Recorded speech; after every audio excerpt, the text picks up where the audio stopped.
Animo masyarakat untuk menjadi penyelenggara pemilu, untuk mengawasi suksesnya pemilu, keberhasilan pemilu, supaya pemilu ini adalah dilakukan secara jujur, adil, kemudian demokratis, bermartabat. Alhamdulillah animonya sangat besar sekali, sampai mencapai 1.235 untuk 42 kecamatan. Bahkan di tingkat Jawa Barat, ini Garut ini tertinggi. Assalamualaikum warahmatullahi wabarakatuh. Waalaikumsalam. Kita jumpa kembali dalam acara BBKB Bincang Bareng Kang Bowo. Kali ini kita akan mengupas kegiatan Bawaslu Kabupaten Garut. Alhamdulillah sekarang sudah hadir Koordinator Divisi SDM dan Organisasi sekaligus Ketua Pokja Pembentukan Panwaslu Kecamatan Pemilu 2024, yaitu Bapak Asep Burhanuddin, Sarjana Agama, Magister Manajemen dan Magister Hukum, atau yang lebih akrab dikenal dengan Pak Asbur atau Pak Asep Burhan. Nah Kang, ini kan sudah mulai proses pendaftaran, bisa dijelaskan Kang kegiatan sudah dilakukan dari mulai pendaftaran sampai hari terakhir ini kan? Ya, terima kasih. Assalamualaikum warahmatullahi wabarakatuh. Waalaikumsalam. Bahwa sekarang ini sudah masuk kepada tahapan pembentukan Panwaslu Kecamatan dalam rangka pemilu 2024. Tentunya kita melakukan lebih awal, kita melakukan sosialisasi. Kemudian setelah melakukan sosialisasi, kita mengadakan pengumuman, dan pengumuman itu kita melaksanakannya itu melalui medsos, ya, melalui Instagram, melalui Facebook, dan melalui website Bawaslu Kabupaten Garut. Bisa disampaikan Kang medsos tadi apakah alamat Instagramnya apa gitu, Facebooknya apa? Ya, Instagramnya itu Bawaslu Garut, kemudian Facebooknya juga Bawaslu Garut, websitenya juga Bawaslu Garut, ya. Kemudian setelah melakukan itu, kita juga melakukan penempelan spanduk-spanduk di 42 kecamatan. Dalam satu hari kita menempelkan spanduk di 42 kecamatan. Itu per tanggal berapa kan bisa diakses atau di kecamatan? Itu pada tanggal 15-16. Jadi jangan lupa tanggal 15-16 bisa dilihat pengumuman di tiap kecamatan. Sudah di tiap kecamatan sesuai dengan timeline, ya, sesuai dengan timeline bahwa kita melakukan sosialisasi itu dari mulai tanggal 10 September sampai 21 September 2022. Kemudian kita melakukan pengumuman pendaftaran calon anggota Panwaslu Kecamatan itu mulai tanggal 15 sampai tanggal 21 September 2022. Nah, kemudian kita melakukan pengumuman. Setelah pengumuman, kita melakukan pendaftaran Panwaslu Kecamatan, calon anggota Panwaslu Kecamatan mulai tanggal 21 sampai tanggal 27 September 2022. Terus terkait ini kan hari terakhir ditutup pendaftaran untuk Panwaslu Kecamatan, jumlah total yang mendaftar untuk anggota ini, calon anggota Panwascam berapa orang? Animo masyarakat untuk menjadi penyelenggara pemilu, untuk mengawasi suksesnya pemilu, keberhasilan pemilu, supaya pemilu ini adalah dilakukan secara jujur, adil, kemudian demokratis, bermartabat. Alhamdulillah animonya sangat besar sekali, sampai mencapai calon anggota Panwaslu Garut dalam pendaftaran mencapai 1.235 untuk 42 kecamatan. Bahkan di tingkat Jawa Barat, ini Garut ini tertinggi animo peminat untuk menjadi Panwaslu Kecamatan se-Jawa Barat. Itu Garut itu animonya tertinggi gitu. Ribuan sampai di angka 1000-an itu yang mendaftar langsung via online, email atau lewat pos itu bisa disampaikan kan? Kita melakukan pengumuman baik di website Bawaslu Kabupaten Garut, kemudian di Instagram, di Facebook, kemudian di spanduk-spanduk. Kita melakukan pengumuman itu secara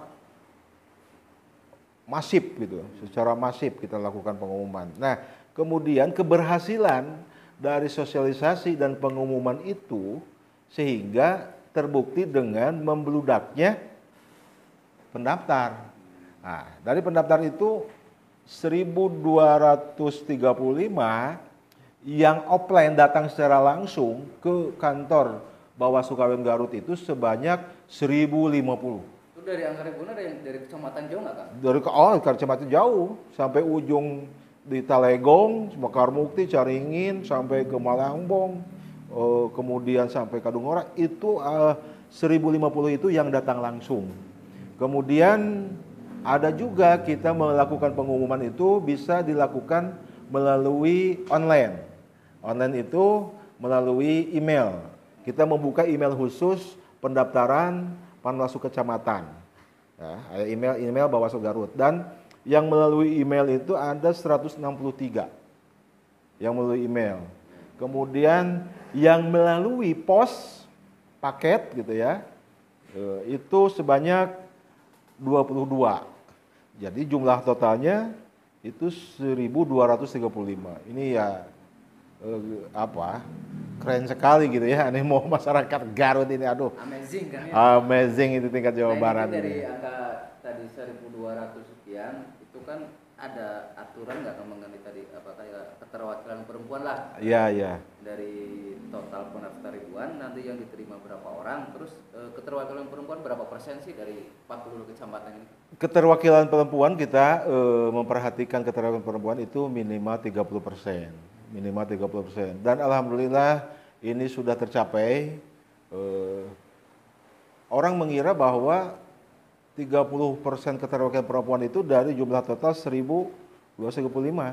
Tetapi ini sesungguhnya keterwakilan perempuan itu di tiap-tiap kecamatan.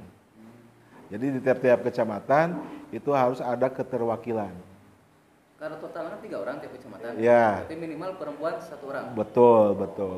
Minimal Terus 1 nanti orang. kan setelah ini kan ada tahapan tes tertulis atau wawancara. Ya. Nah, berapa hari setelah berkas ini hari terakhir ini ditutup kan? Betul. Hari ini ditutup tadi jam 17 ya, waktu Indonesia bagian barat pada tanggal 27 September. Nah, kemudian setelah kita melakukan penutupan, kita ini dengan staf akan terus bekerja sampai larut malam.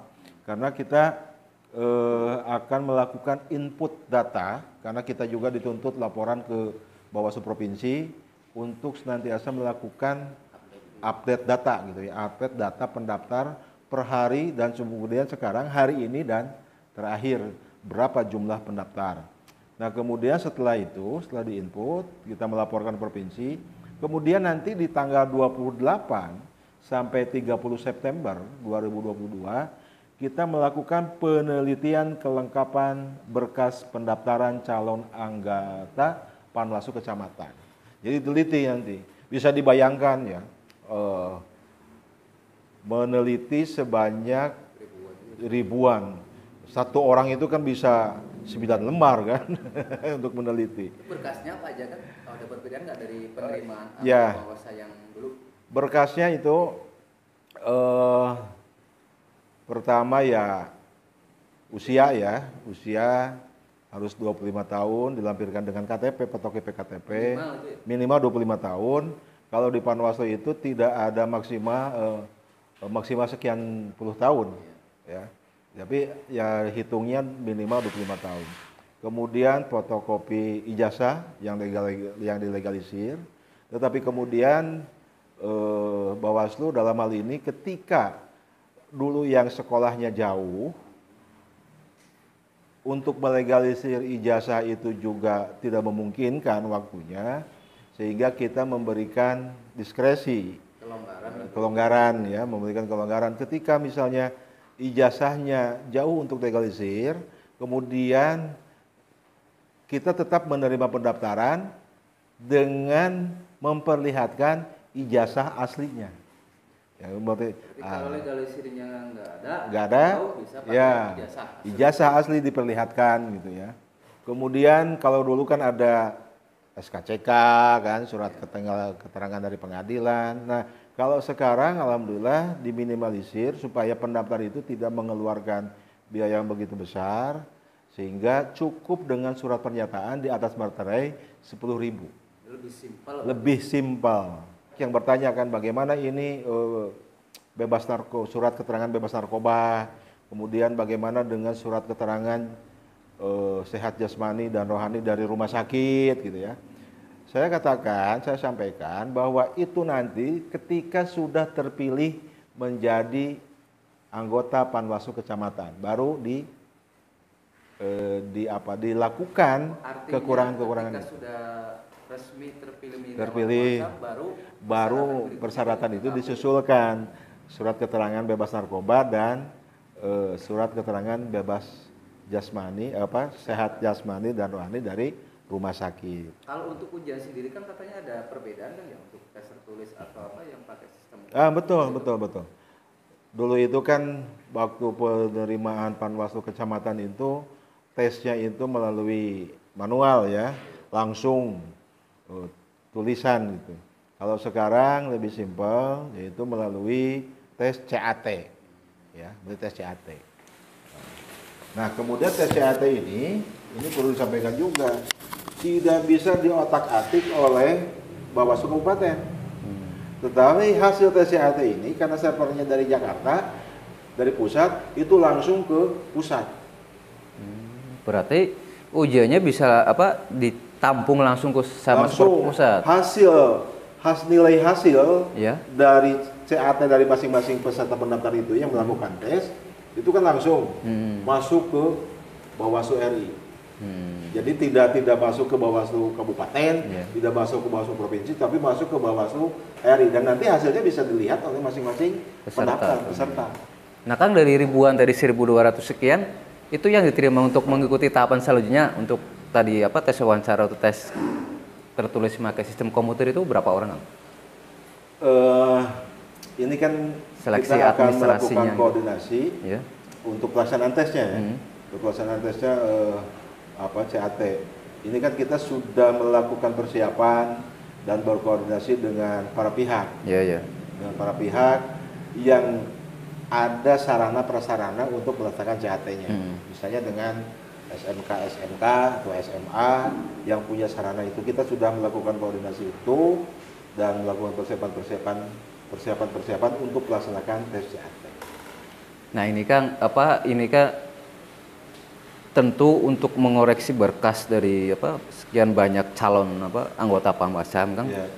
Kemungkinan berarti bisa sampai larut malam ini ya, setelah data ini diterima. Ini berkas itu 1.235 diperiksa dengan keterbatasan staf seperti ini kan, dan juga semua komisionernya, anggota Bawaslu Kabupaten Garut yang 5 orang itu harus memantau. Jadi harus memantau pemeriksaan itu.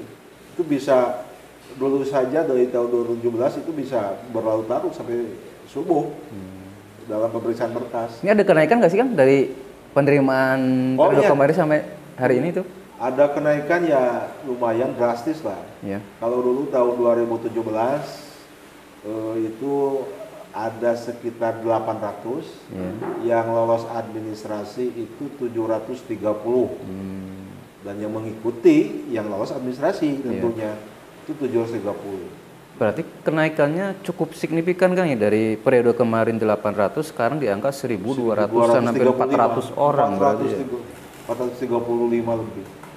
Serta ini kan nantinya tesnya tempatnya tentu bukan satu tempat. Betul. Terus kedua, soalnya pun katanya berbeda ya, baik depan kiri atau kanan.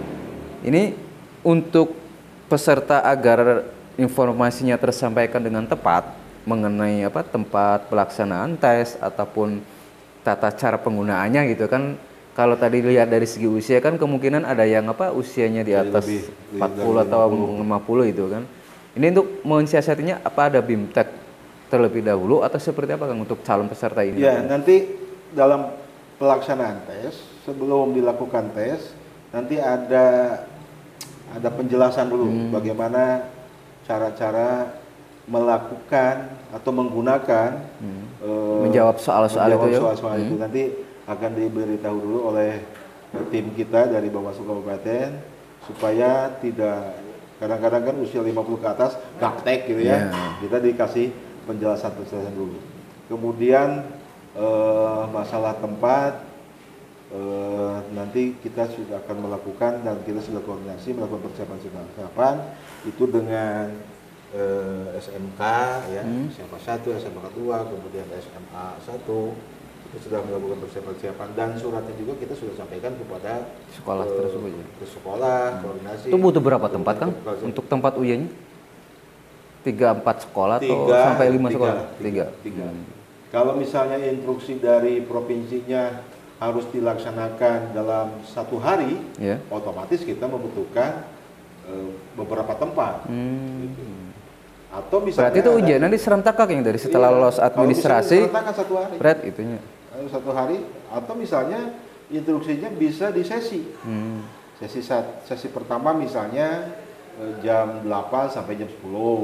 Sesi kedua jam 10 sampai jam 12. Sesi ketiga jam 12 sampai jam 2. Bisa seperti itu. Itu alternatif yang lain juga ya. Tapi kita belum tahu karena memang menunggu instruksi dari Bawaslu Jawa Barat. Karena kita tidak punya servernya dari pusat atas langsung, gitu ya, dari atas. Hanya itu nanti sudah tertulis di sini.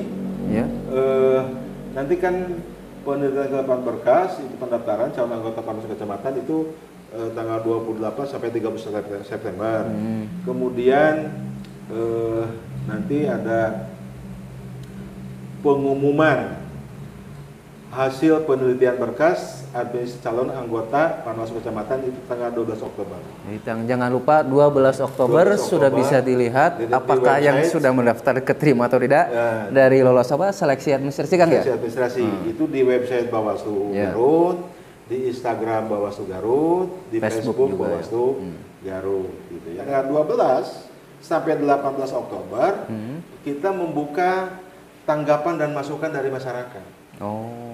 Tanggapan dan masukan masyarakat. Itu syaratnya apa Kang? Kalau masyarakat mau ngasih tanggapan, apakah KTP harus jelas, nama instansi atau lembaga itu seperti apa Kang? Kita akan menggunakan